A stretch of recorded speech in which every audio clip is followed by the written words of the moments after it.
कहानी अब तक। सुनील सीमा को शहद चटाता, फिर छत पर ले जाता। जब सुनील की माँ उससे पूछती कि तुम ऐसा क्यों करते हो, तो वह अपनी माँ की बातों को गोल गोल घुमा देता था। अब आगे सुनील की माँ यानी कि अंजू ने सोचा कि वह तो सीमा का पति है, प्यार ही करता होगा, वह सीमा के साथ कुछ गलत तो करेगा नहीं। सीमा भी अब कमरे में लेट गई थी और सुनील फ्रेश होने बाथरूम में चला गया था। अंजू कुछ देर तक सीमा के पास बैठी रही और फिर उठकर बाहर आ गई थी। ऐसे ही कुछ दिन निकल गए। एक दिन अंजू की बहू सीमा उसके पास बैठी थी कि अचानक ही बेहोश होकर एक तरफ लुढ़क गई। उस समय सुनील घर पर नहीं था। अंजू बहुत ज़्यादा परेशान हो गई थी। अंजू ने जल्दी से सुनील को फ़ोन करके बुलाया। सुनील तुरंत सीमा को लेकर हॉस्पिटल गया।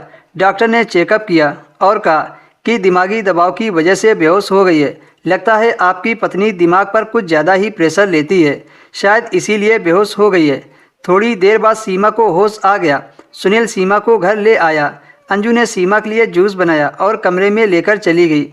अंजू कमरे में दाखिल हुई तो देखा सुनील सीमा के गले में पीले रंग का धागा बांध रहा था। अंजू ने जूस का गिलास साइड में रख दिया और सुनील से उस धागे के बारे में पूछने लगी। अंजू ने पूछा, सुनील तुम यह सीमा को क्या पहना रहे हो? सुनील ने कहा, देखो ना माँ, सीमा आए दिन बीमार ही रहती है और देखो कितनी कमज़ोर हो गई है, इसीलिए मैं ये पीले रंग का धागा एक पंडित से लेकर आया हूँ। पता नहीं क्यों अंजू को सुनील पर शक हुआ। उसे लगा कि सुनील कहीं उससे कुछ छिपा तो नहीं रहा है, लेकिन अंजू ने उस वक्त कोई बात नहीं की। अंजू जान गई थी कि सुनील उसे कुछ नहीं बताएगा। अंजू सीमा के सिरहाने बैठकर उसके सिर को सहलाने लगी।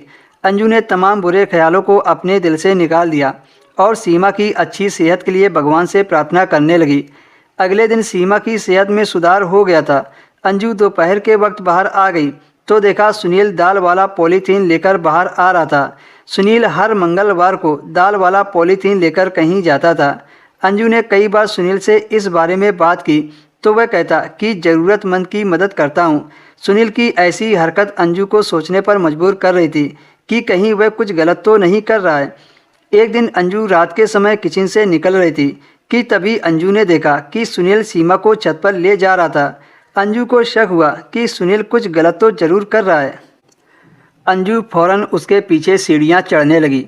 जैसे ही अंजू छत पर पहुंची, फिर सामने जो दृश्य देखा उसे देखकर ऐसा लगा कि जैसे किसी ने उसके शरीर से जान खींच ली हो।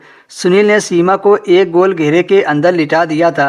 यह देखकर अंजू और भी ज़्यादा कांप गई कि सीमा होश में नहीं थी, वह बेहोश थी। सीमा गोल घेरे के अंदर लेटी हुई थी। सुनील ने उसके माथे पर ना जाने क्या लपेटा हुआ था और उसके सामने बैठकर कुछ बड़बड़ा रहा था। सुनील ने मन ही मन पढ़कर सीमा के ऊपर फूंका। उसके बाद सीमा के साथ जो हुआ उसे जानकर आपकी रूह कांप जाएगी।